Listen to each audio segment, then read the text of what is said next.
Residents like Nancy are trying to get in touch with contractors to figure out when and how all this damage can be fixed.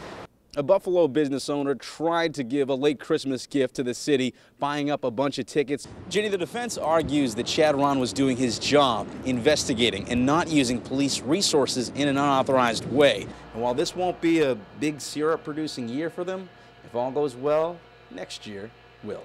DPW drivers say there's no easy way to deal with all this snow. I'm going to move slightly so you can take a look at the line. These are students gathering at the Interfaith Chapel. 13 Wham's Evan White spoke with the task force that brought them in on Friday night.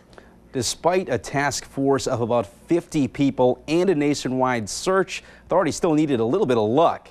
And after 8 days of searching, it came. Eddie Palmer and Joseph Mitchell have ties across the nation, making the manhunt for them grueling. I think we were surprised that we didn't get as many tips as that we were expecting. Lieutenant Paul DeLella and Charles Salino led the task force responsible for finding the escapees. For days, the community pondered, how long can this take? Pressure appeared to be mounting. I don't think pressure would be the right word. We made it a top priority.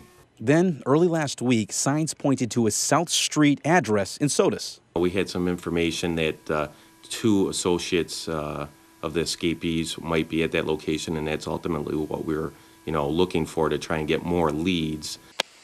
At 4:15 Friday, authorities reached the South Street home in search of Matthias Smith, an apparent associate of the escapees. Court papers said that Smith advised Deputy Salina he did not know where they were. But there was movement in the trailer. The trailer door was locked, and you could only lock it from the inside, so we knew somebody was in there. So we were very excited. We both believed that at least one of them was in there. The lock was opened. I thought if we were going to get anyone there, it was going to be Palmer. When he came out, we were pretty excited. It wasn't over. Mitchell fled again. It jumped out of a window and began to run through a cornfield, jumped over a barbed wire fence. 300 yards later, Mitchell, Palmer, and Smith were all in custody. Everyone was saying good job and, glad that we could be home and enjoy the weekend. For the first time in 8 days, fugitives were no longer running and police no longer chasing. In 23 years in law enforcement, this is the first true prison break that I've actually had a chance to oversee and coordinate. So I'm very pleased with the work, and the credit really needs to go to the task force. Plenty of questions remain. Was the escape an inside job? How did the men get to Sodus, and who else may have helped hide them? Monroe County sheriffs say there are 3 investigations probing those very questions. Smith, Palmer, and Mitchell are expected to appear in federal court with attorneys early this week. Evan White, 13 Wham News. Don, they were explaining to me what they were doing that night. It was a beautiful spring day. They were on their way back from Charlotte Beach, heading home to Avon, when something happened in the car, causing the driver to lose control and changing the lives of those teens forever. He was to the left of me. And Nicholas Avino was in the back seat. I remember we were driving down the road, and then we started fishtailing, and then next thing I know, I was in the middle of the road and the car was on fire. We were swerving, and then we woke up and I was looking at him, he was looking at me, and he was covered in blood, and it was just a big shock, and I had no idea what happened at first. That's 20-some stitches. Avino suffered gashes to his head, a broken nose, and both boys have chipped vertebrae. Broken nose. Broken nose. Police say the driver, Cassie Mader, lost control. They believe speed played a role. All I remember is,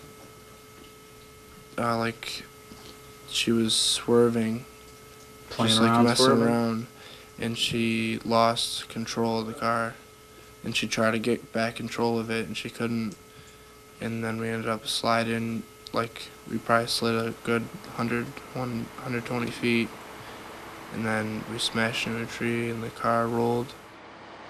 Mader's mother said that her daughter told her and police that the boys in the back were goofing around. She said to stop and then lost control. No matter who was at fault, these teens have something else on their mind: grieving, following the death of David Greer. I don't really know what to think about that. I wasn't expecting it. For me, it hit me pretty hard because he's one of my close friends. And like, I'm just sad that he's not here no more. Sheriffs say that their report is not complete yet, but they say that the driver complained to them that she was distracted and that her seat may have been kicked before the accident. Reporting live, Evan White, 13 WHAM News. Jenny, this happened at about 6 p.m. Monday on Spring Street in Brockport. It's a residential area. Luckily, no one was hurt, but the incident continues to haunt the family. This is the hole where it came in, and then it hit in the wall right there.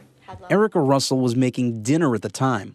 My 11-year-old was on this couch laying down. My 3-year-old was on the other couch, and all of a sudden there was like a loud pop. It sounded like a light bulb burst. She called Brockport police and snapped this picture of the arrow stuck in her wall. It was terrifying.